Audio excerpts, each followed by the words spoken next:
Hey class, this next video is to take a look at strategies we can use to order fractions from least to greatest, or in other words, in ascending order. So one of the things that I can do to help me solve this problem is to use benchmark fractions. Okay. For benchmark fractions, you remember those are common fractions that we can use to compare one number to another. Those fractions are 0, 1/2, and 1. So if I'm looking at my fractions and looking at benchmark fractions, I know 12/8 is pretty close to 1. It's actually bigger than 1. And I could write that as 1 4/8 because there's one whole in there, and then 4/8 left over. 8/8 in the whole plus 4 would be 12/8. So that's about 1 1/2, or is exactly 1 1/2, I should say. 3/12. 3/12 is kind of right in between 0 and 1/2. So it's closest to 0 and 1/2, so I know it's a smaller fraction than 1 4/8. 20/16 I could write as 1 4/16. Okay, so I know that's not 1 1/2, so I know it's less than 1 4/8, but greater than 3/12. And then 6/8 is pretty close to 1, and 1/2 is 1/2. So just by looking at my benchmark fractions,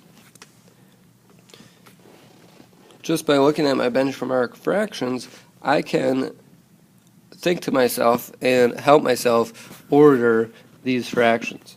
So first, the smallest one would have been 3/12 because it was closer to 0 and 1/2. Then I have 1/2.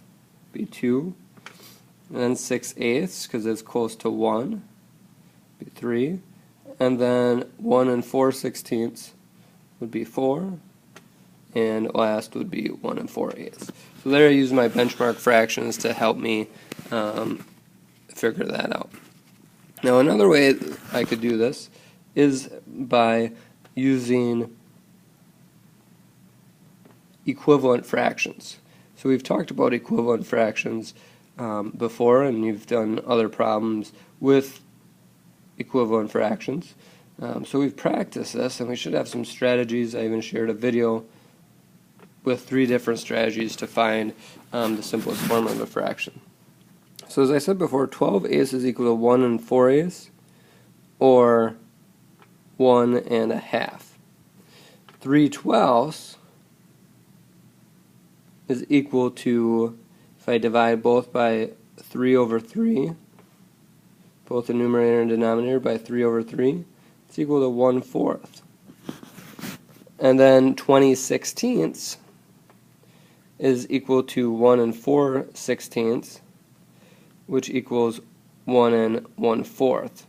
If I divide 4/16 by 4/4, that equals 1/4, so 1 1/4.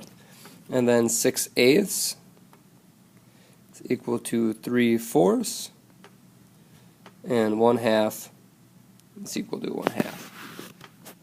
So if I'm looking at ordering these from least to greatest again, I can tell from my simplified form of the fraction what's the smallest and what's the biggest. So 1/4 would be the smallest, so that's going to be 1. 1 1/2 would be second.